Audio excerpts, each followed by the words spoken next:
as we get older, there's a shift in understanding. I'm not saying I know more than you. I'm not saying that I'm wiser than you, but I see it differently. Yeah. I think it just comes down to, first of all, having a sense of urgency. Like, that's why I'm glad we're having this conversation. I hope a lot of people can get inspired and motivate. Don't want to see them have strokes, have heart attacks, because we know black women especially have a higher rate of all these things. They're the most educated, got the most houses, but they still dying the most. They still dying the most. Good to see you, man. You too, bro. I want to get right into it. You know, so why do you think our parents don't exercise? We tell them to, and they don't work out. Are they stubborn? They just don't know what to do. Like, what do you think? I mean, like we spoke before, bro. So it's like such a broad question, right? Like, first thing that comes to mind, selfish. I'm like, man, they're selfish. You know, personally, I'm like, they're selfish.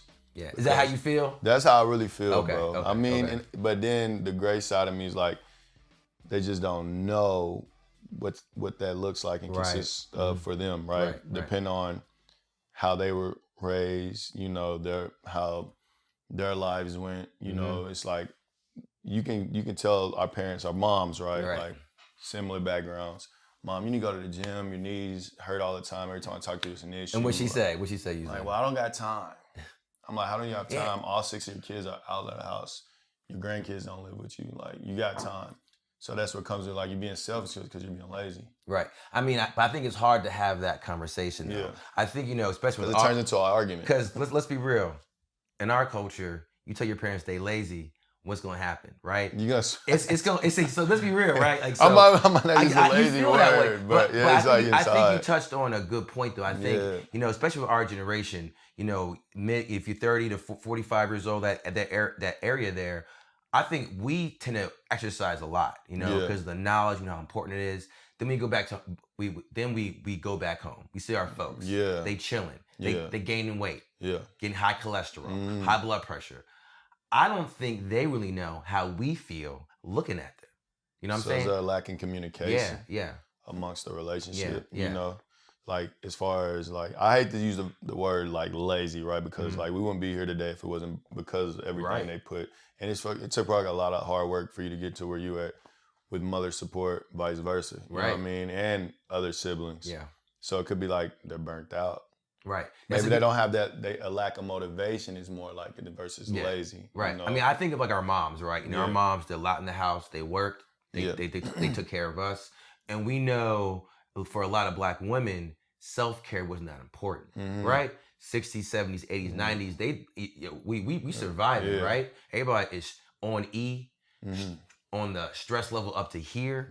So the question is, at what point and how do we help them understand this is so important? As a trainer, what do you see in a lot of your clients, the older ones, that is like the block for motivation to kind of keep going, or even to start? What do you see? What do you think? I think it's an insecurity.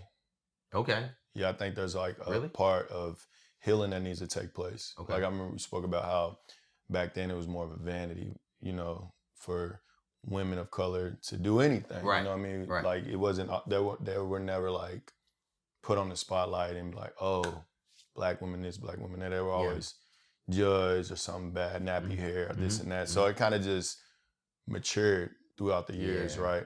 And if you really think about working out back in our parents' days, was more like televised a white woman on a step-up board. Getting skinny. Thigh master. Thigh master. Nah, facts. Look, man, look, glute bridging. Like that movie Nutty Professor, you know what I mean? Buddy Love. You know what I mean? So it was put out there in a sense of, I'm not that skinny white woman on TV. And then it's like, my husband's or baby daddy or something, maybe looking, you know what I mean? I don't want him to, it was just like it's like a bride. I mean, do you follow me? No, it's a deep thing. Like it gets deep, right, bro? I think it's hard because, you know, you have all these societal norms that kind of are now pushing for this, right? And then you have a cultural issue that kind of clashes. But I think getting down to it is like, hey, look, you need to move to keep moving. And we want you to keep moving. Because, you know, how it is, they getting older, we taking care of them. Right? Facts. We taking care of them. Maybe, and that's like, as our parents have kids, right? Generations, whatever. It's a generational thing where the kids take care of the parents. Which that's what it's supposed to be anyway. But to what extent though?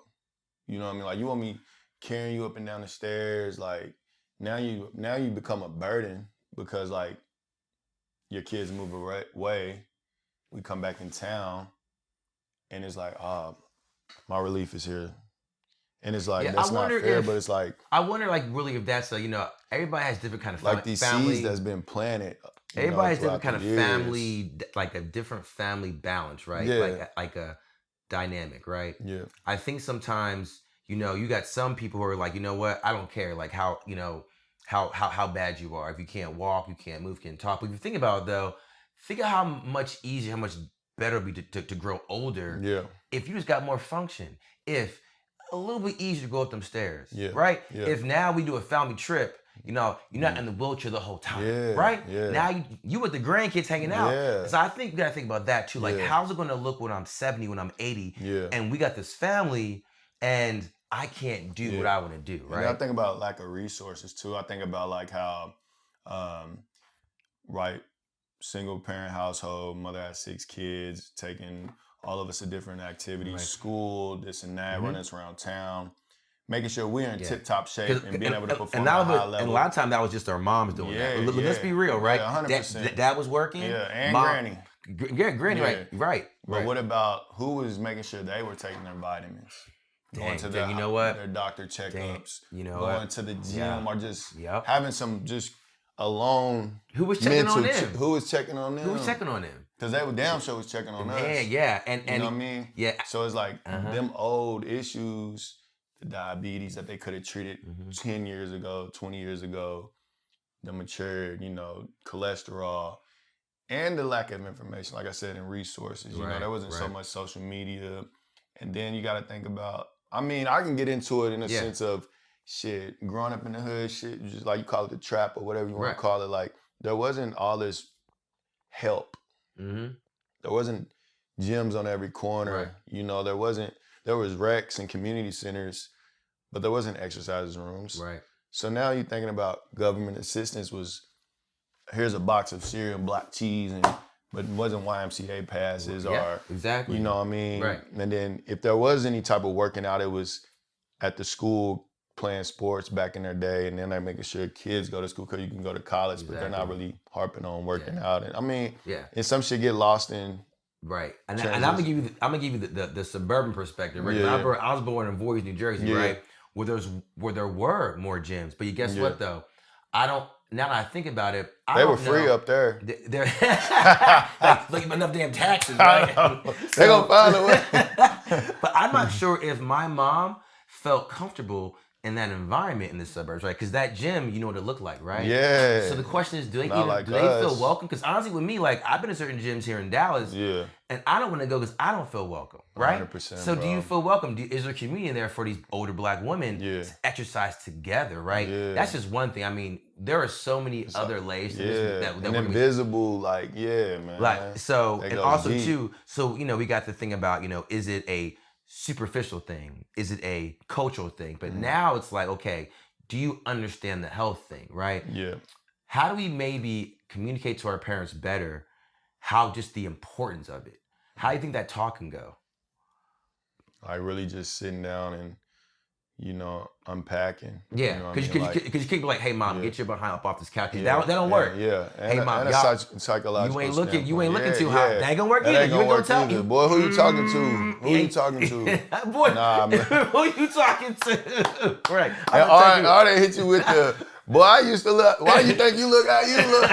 You know what I mean? Right, so I think it just comes down to first of all, having a sense of urgency. Like that's why I'm glad we're having this conversation. I hope a lot of people can get inspired and motivate and be encouraged to have them conversations with their parents. Right. Like we talk about. But like you said, it's not an easy conversation. So I think you gotta subtly, you can start just, hey mom, shoot a text, hey dad, what are you up to today? Probably nothing. Right. Nothing. Man, it's a nice day outside. You gotta find those avenues. You gotta be soft. You gotta be soft with it because they are gonna push back. Also, too, I just feel. Listen, I got some patients of mine. When I talk to them, I feel like sometimes they feel as if I'm their son or their kid talking to them, telling them what to do. Yeah. And I feel like sometimes with our parents, they don't want to be told what to do by their kids, even when we are correct. Yeah. It's a shift, and I think that's a problem too. As we get older, there's a shift in understanding. I'm not saying I know more than you. I'm not saying that I'm wiser than you, but I see it differently. Yeah. And you got to appreciate, mom and dad, that I got an experience now. Yeah. And I know what I'm talking about. I'm not coming at you. I love you, and I'm frustrated seeing you drop and drop and drop. And this happens to a lot of my friends. I have this conversation with a lot of my especially the cats our age. We want our parents to do better. Yeah. And I think helping people figure that, how to have that conversation will move everybody forward, you know? Yeah. And it's like, you gotta listen to them too. Like, you know, spark the conversation, maybe just about health. Like, you know, if there is a health complication, build on that. Right. Like I said, find your angle. Right. Find your angle. Right. But sometimes they just need to hear the truth. Yeah. I'm like, tough love, right? I mean, give it to us. I mean, I want right.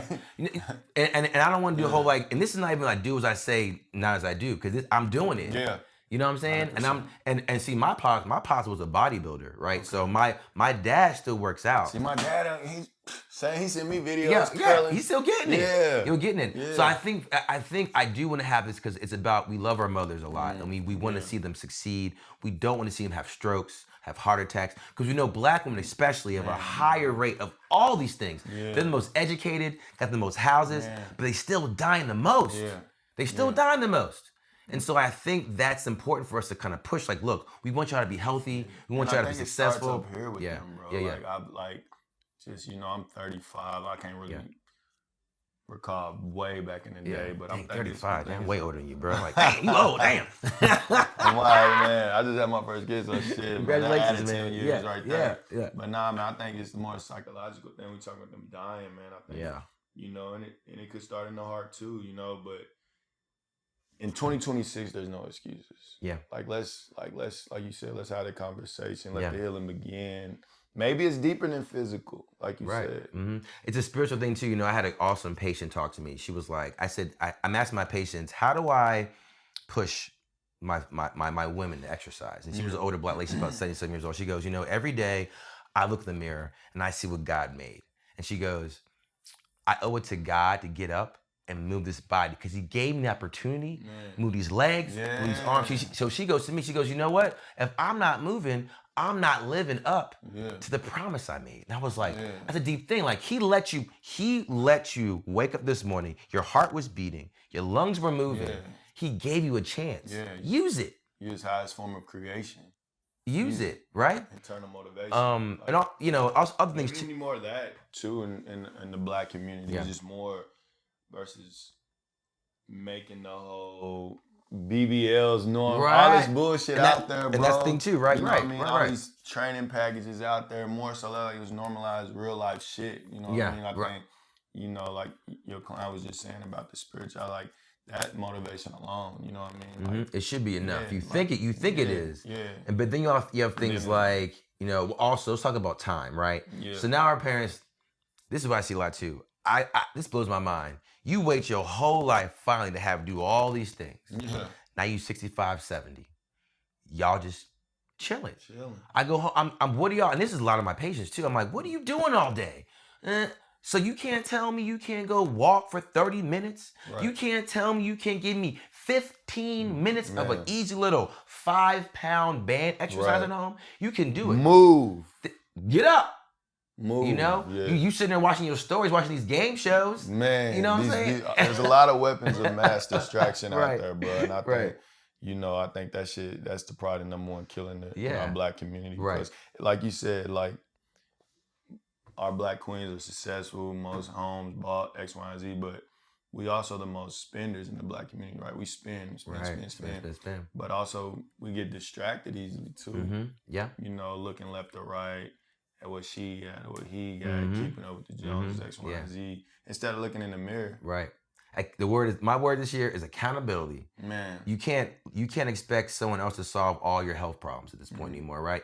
It can't be your doctor, it can't be your trainer, it can't be your chiro, it can't be you got to take some of this on your own. Yeah. Some of the reason why you're here is because of what you didn't do. Not all of it, right? Some of it's genetic, some of it's life, but some of it is. If you are not flexible, it's your fault. Facts. If you're not strong, it is your fault, right? And then my bad. And then it's like, it's okay though. Forget the past mistakes and failures. Just own up to it. Yeah, it's all about what you're doing right now and moving forward. Yeah. But how do we move forward? Right, exactly. Where do you start? Yeah. Where do you start? First of all, establishing an accountability partner, I feel like. Okay, that's a good idea. I speak with my mom, her and my aunt. Hey, we're going to walk the bridge. Yeah. Like they're in Kentucky, from Kentucky to Indiana, there's a bridges, right? They go do that. If one of them miss, you missed. You better have a good damn reason why you missed. You know what I mean? Like, so establishing accountability, like you said. Right. You know, maybe with yourself, man, if you don't have nobody, you know what I mean? You can't find no friends, but because you know a lot of mature folks don't got no friends. Man, bro. I don't know. Why is that? I think you just get tired. Is that, bro? Like the older you get, the less friends. I mean, and I get it. I cut them off too, right? But when I'm 70, bro. like I'm gonna have some friends though, bro. When I'm 75, I'm gonna be kicking with the homies at least once a month or two, right? Bro. You know, some people supposed to cut off a long time. I'm good. Y'all know why I'm good. I just need y'all. Yeah, no, you don't. You need some friends. Call somebody else. Nah, for real though, bro. But yeah, that's a step in the right direction, finding accountability, man. Or, you know, within yourself, or within the family. Yeah, exactly. So I think, I like this conversation. Yeah. I like where it's going. I think next time I want to get into more specifics of the exercising, specifics of the movements, and find out easy ways for folks to get started in the and what issues is really killing us. Yeah, exactly. I know diabetes is one of the biggest ones, right? So, stroke, heart attack. So we're gonna get into all of that. So real quick, tell me, give me, so people know, give me your Instagram and everything, so folks know where to find you. I'm local in Dallas, Texas. Lead performance coach at Sanders Fit downtown. Botham Jean. Instagram handles Danny Mason _95.